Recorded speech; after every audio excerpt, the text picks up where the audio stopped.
I'm excited. I'm excited. I'm a warrior, and this is a pure form of combat.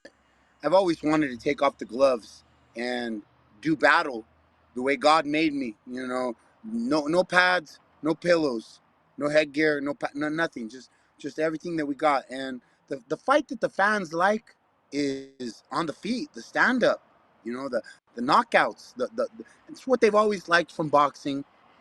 And MMA, it's gone through its stages where the grappling, the kicking, but right now the fans want this BKFC, and so I'm excited. Austin Trout is, man, the guy got the good jab, but he has problems fighting southpaws. And on top of that, this is not boxing because you can't block the same way. You have to be more aware because you can get cut easier. And the biggest dynamic of bare knuckle fighting championship is that I can clinch. And that is why I was so excited to get into bare knuckle, because this is part of my style. Getting inside, clinching, using the uppercut, and not only that, being able to hold, being able to up grapple a little bit and be active and move and use my fingers, because I got fingers in this sport. I can still grab. I can grab the neck. I can adjust my body in different ways that I feel I have a lot of benefits going into this fight. Oh, how has your training changed is particularly for this fight, but in the last couple of years? Well, last year, all of last year, all I did, well, I tried last year. I fought one MMA fight, so I did do one training camp for MMA, and the rest of the year was all boxing because I had a boxing exhibition that I was going to fight in England with Dan Hardy, and this fight ended up falling through. So I still got paid to do the training camp, and but the company, whatever happened, that fight fell through. It was on the Ricky Hatton Barrera fight in England. It was an exhibition fight, and we were going to be the co-main event. I'm assuming probably the money fell through on a smaller promotion, but it's all good. I got good training in, and I got paid for the training camp, and I got to get better in boxing, pure boxing, and so that cleaned up the basics in boxing all last year, and it just worked out perfect timing for this fight with Austin Trout. I feel that he is the perfect opponent for me to shine, and to shine brighter than ever, because I've always been doubted on my stand up, even though I've had great fights in the UFC with Clay Guida and BJ Penn, and man, I've had knockouts over Joe Riggs. I've had some great stand up showings, like defeating Joe Stevenson in London with nothing but boxing. And so I've done it already. I've proved that I can fight on the professional level with my hands. But yet I still was always questioned and doubted in the stand up of mixed martial arts. And so now this is just a final little check on my resume. And as a combat sports athlete warrior, I continue to just break into new dimensions. This is a new space, a new area, and I want a piece of it. Not just the former MMA fighters are moving now to bare knuckle. A lot of the fans are moving to bare knuckle, and obviously having someone like you who had such an incredible career in the UFC will bring a lot of that attention. What have the fans told you? What have you are you feeling on social media about this move to bare knuckle? Well, you know, there's always a lot of haters, and when you're a good person and you got a good heart like myself, and people know you and they feel you, like these fans, they feel like they've been with me since the Ultimate Fighter when I was 21 years old. They've watched my whole life on TV, and there's never been another UFC fighter that got more actual TV time than myself, including the show. And after the show was the big expansion of UFC, and through the big expansion, man, I fought on Versus, I fought on Fox, I fought on Spike, I fought on so many different networks on actual TV before the internet and the web took over. it was cable, man. People had to pay for cable and people had to pay for TV, outside of the pay-per-views. But in the expansion of UFC, it was all about the TV time. So these fans, they relate and they feel like they know me and they love me. And so I do have a lot of doubters and haters out there that think I'm not going to be able to handle Austin because he's so veteran, because he fought Canelo for 12 rounds. But bare knuckle fighting championship is not boxing because you cannot just stand in front of someone and just pop jabs out at the air the way Austin fights. You have to go forward. You have to toe the line. You get you get points taken away from you if you're not going forward. And so it's not that same, okay, let's measure each other, let's feel each other out, let's see where we can get in. It's not that. It's these are knuckles. They get in. They get in. The circumference area is half the size of a glove. You can't block the same. You have to go and you have to know how to fight reactional with instincts. It takes one good shot to make a cut, and then the fight can be done, right? Absolutely. Absolutely. And so you have to have your defense. You have to know how to block like Muay Thai. Even though there's not elbows coming, you need to know the Muay Thai basics of how to block a small little target coming in on you. You talk about the haters, and definitely there was a lot of doubters when you went to Eagle FC and fought Kevin Lee, and you proved to have a really Absolutely. competitive fight against a younger against a younger fighter. So how you feel about that? I mean, and if you plan to It's come back just to MMA. it just goes to show me that people don't really a lot of the people on the internet are just trolls, and they're just trying to get a response or an emotion out of a professional athlete. And so that's all they're doing. It doesn't bother me because I know my abilities and I know my skills, and I know that I am going to be the bigger, the stronger man on February 17th. Austin's a smaller guy. He fought his last fight at 154 a couple months ago, and I wanted the fight at 175, but Austin's like, I'm not going no higher than 165. The fight's at welterweight at 165, and so that's what we're gonna do. I'm gonna make extra sacrifice. I'm gonna cut extra weight. I have to. It's only gonna make me better. I'm only gonna look better. I'm gonna be leaner. I'm gonna be faster, and I'm already on my way down to 165 right now, and I'm excited about this fight. Austin's an incredible opponent with his champion tenure, and I'm going to be right there to take it from him in bare knuckle fighting championship. I think this is going to be just the best thing for my career and the best way to go out too. Like take the gloves off, like not leave them in the UFC octagon. No, take the gloves off and fight with no gloves. Like that's the real way to take the gloves off. And I feel like I have so much respect for Austin Trout because he's the only real professional boxer that's willing to try it. They all the other boxers, like, they're afraid they're gonna break their hands. They don't want to get cut up. They're afraid of this sport. But Austin's like, nah, I can do this. And so I got respect for him. He's coming to my hometown, Albuquerque, New Mexico, and this is my city. This is my land, and he's not gonna get nothing from me but an ass whooping. Is this one fight thing, or you're planning to stay in bare knuckle because you have just Denny Cedeno, you have the champion Luis Baboon, a bunch of big MMA names or former MMA names. They're in the same division in 165. Yeah, no, it's definitely this one fight, but the way me and David Feldman, the president of BKFC, have a great relationship and communication, we know that we want to utilize my fan base and we want to put me in there with some legends. We want legends fights for me.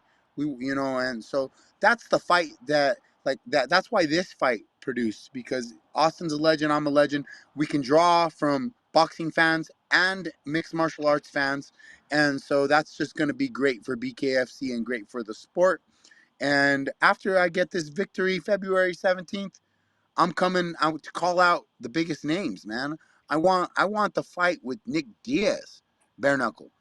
But I don't know, he might be tied into his UFC contract for life, because that's the way the UFC gets people. You know, there could be great opportunities for Nick right now, but because he re-signed with UFC for that Robbie Lawler fight, now he's took all his opportunity outside of UFC, where outside of UFC you have more flexibility to actually have a voice in what you're doing and how you're doing it. And well, Nate is out there, so have you thought about that? Who? Nate. I mean, not Nick, but Nate Yeah. Diaz. Oh, Yeah. oh, oh, yeah. Oh, yeah. No, I'm gonna call out the whole Diaz army. I'm gonna call out the whole Diaz army. I'm gonna call out Nick Diaz, Nate Diaz. I'm gonna call out their cousins, their aunties, and their uncles. And come on, the tias, the tios. Come on, let's go. New Mexico's right here. Burke, what's up? Stockton. I don't know about that Stockton shit. Y'all think you're a gangster with your gloves?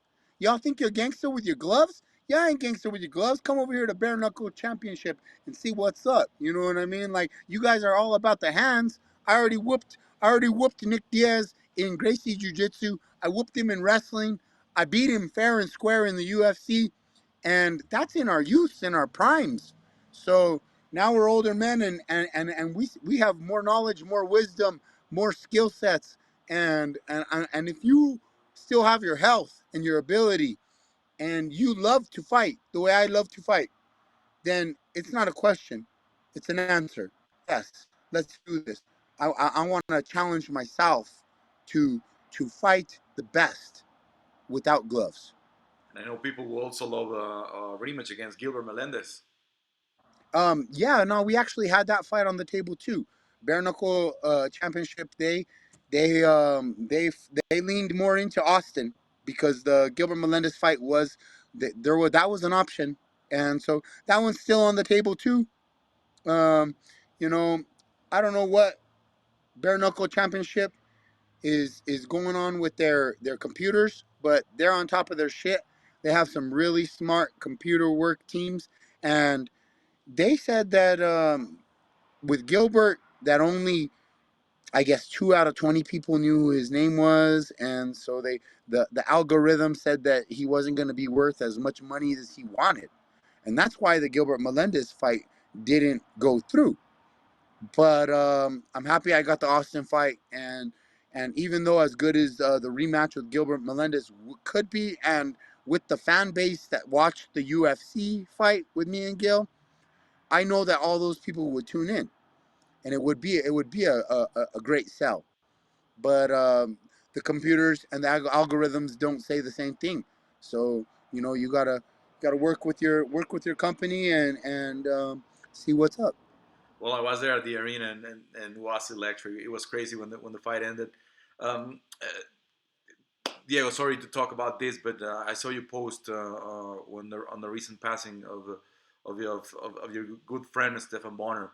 So, what are your thoughts on how the people? I mean, because there's a lot of people recognizing his career, but definitely there's a lot of people that said that the sport owes a lot to Stefan, or still owes a lot to Stefan. Absolutely. Absolutely. I feel that the sport owes a lot to all of the Ultimate Fighter season one cast, because that was when the company was $60 million in debt, about to be canceled by Frank Fertitta Sr., and it was the last chance. We were the last chance for the UFC, and we were the ones that hit the home run.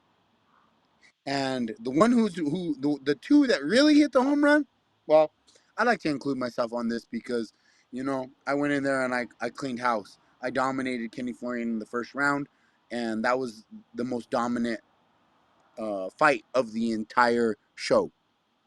But it was the fight with Stephan Bonnar and Forrest Griffin that tuned, man, 13 million, 20 million people tuning in, watching all at once on TV. It was viral before viral even was a word. And so, man, when I got the call on Christmas Eve about Stefan, man, it dropped me to my knees. Dropped me to my knees. I was in disbelief. I couldn't believe it, and I was just terrified and worried about how he passed away.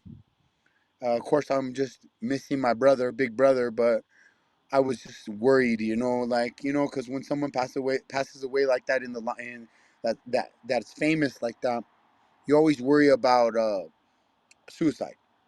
And so that was the first thought that came to my mind. I was like, oh, please, God, let it not be a suicide. Like that would break my heart 10 times more, that for one of my friends to take their own lives and something happened to them.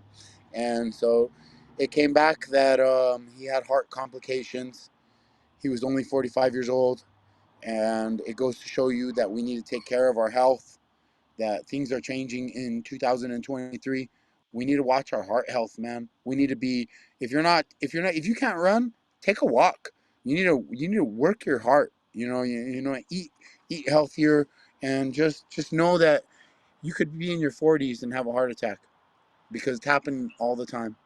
And now with you know all these people dying of the myocarditis, just athletes just dropping right and left.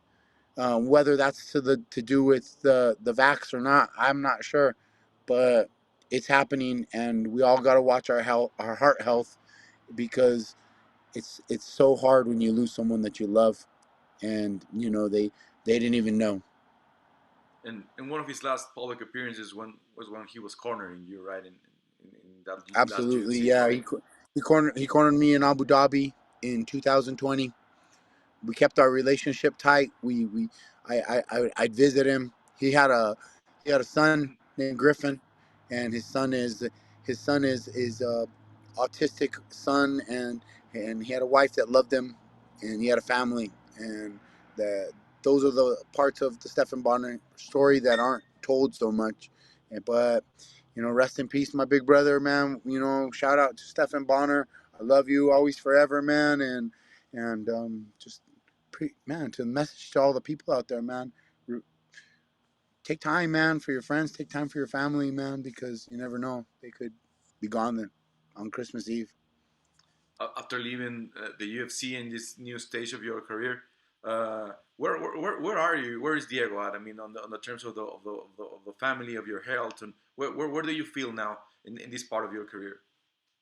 Well, I gotta give all the glory to my Lord and Savior Jesus Christ, because I'm a believer that spirit, has power over the mind. The mind has power over the body, and for me, I'm just happy to live my next 40 years like Tim McGraw. You know what I mean? I'm like the Tim McGraw song.